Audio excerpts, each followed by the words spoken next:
Let's bring in Fox News and Fox Business contributor Katrina Campins. Hey, Katrina, good to see you. All right, so I got to ask you Great about to see you. this. Hey, Brian. Hey, Lydia. Yeah, you've been on Big Money before. We had a ripping debate about this on Big Money. We're going to bring it here to the bottom line, talking about these institutional investors and the effect that they have on the market. I hear from a lot of people who say this gets them more than anything else when it comes to the housing market because they feel like they just can't compete when Wall Street comes in and buys single-family homes. How do you read that? So I'm not a proponent of Wall Street buying Main Street. We've discussed this plenty of times. I think that these big investors often outcompete everyday buyers with fast, all-cash offers, reducing the number of homes available to families who want to build equity and put down roots.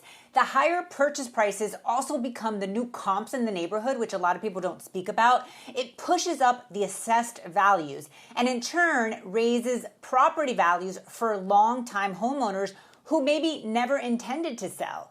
That adds another layer of financial pressure and reinforces the concern that Wall Street, Brian, is turning a basic necessity, housing, into just another financial asset. With that said, it is important to add that these companies stepped into a market already suffering from more than a decade of underbuilding, and economists caution against overstating their influence since corporate landlords still only own a small fraction of the nation's housing stock. However, I do believe that that number is going to continue to increase if something's not done about it. And while their presence raises real concerns about affordability, stability, and rising tax burdens, it's also part of a much larger issue, our chronic shortage of housing. Yeah. And that's where the real solution lies. We must build more homes, especially affordable ones. And that means reducing red tape that slows down construction, reinforcing zoning laws to allow more missing middle housing, and then cutting permitting delays and lowering development costs that ultimately get passed down to the buyers. Yeah, you're absolutely right. And in fact, Katrina, you just led me into the next question, which is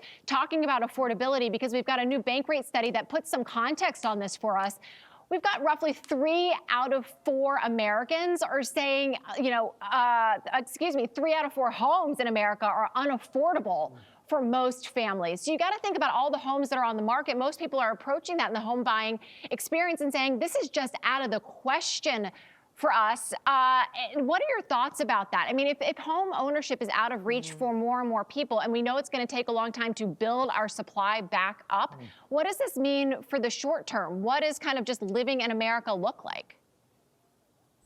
It really does paint a stark picture for would-be homeowners, Lydia. And more than 75% of homes listed nationally are unaffordable, as you mentioned, for the typical medium income households, meaning that the dream of owning a home is becoming more of a luxury good for many families. And this affordability gap reflects a combination of high prices, elevated mortgage costs, and the persistent supply shortages. And in more areas, like major areas like Miami or Los Angeles, where only a tiny fraction of listings fall within reach, it's that much more apparent. In contrast, markets like the Rust Belt and parts of the South still offer more affordable segments, but those are the exception rather than the rule. And Americans face these burdens because you shouldn't spend more than 30% of your income on housing, and we're seeing that number continue to rise. So typical families are effectively priced out of ownership as more homes fall outside of the affordability thresholds. Fewer people can pursue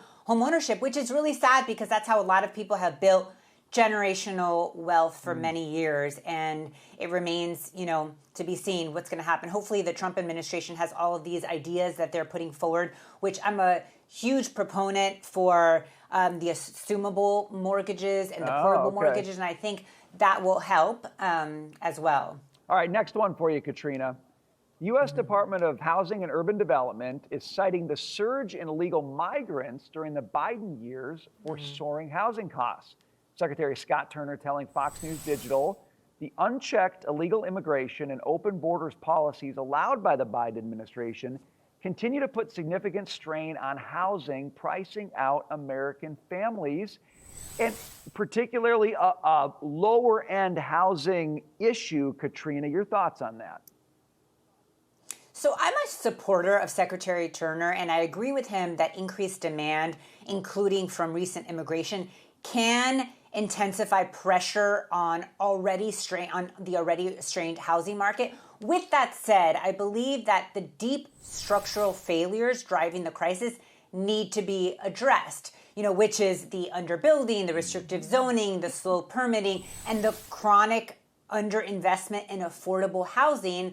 I think those are the true forces pricing out families. Immigration may be a contributing factor, but the root problem is a housing system that hasn't kept pace with Americans' needs. And that's why solving this will require a multifaceted approach, one that really expands supply and land use rules, encourages construction capacity, and invests heavily in affordable, workforce housing. So that's why I really like the idea of the Marshall Plan that, may work if done properly. Katrina, I think this is one of the reasons why we hear President Trump's calls to lower interest rates, because that would benefit the builders and help them build their way into a new supply. Katrina Campins, thank you so much for the great insight tonight.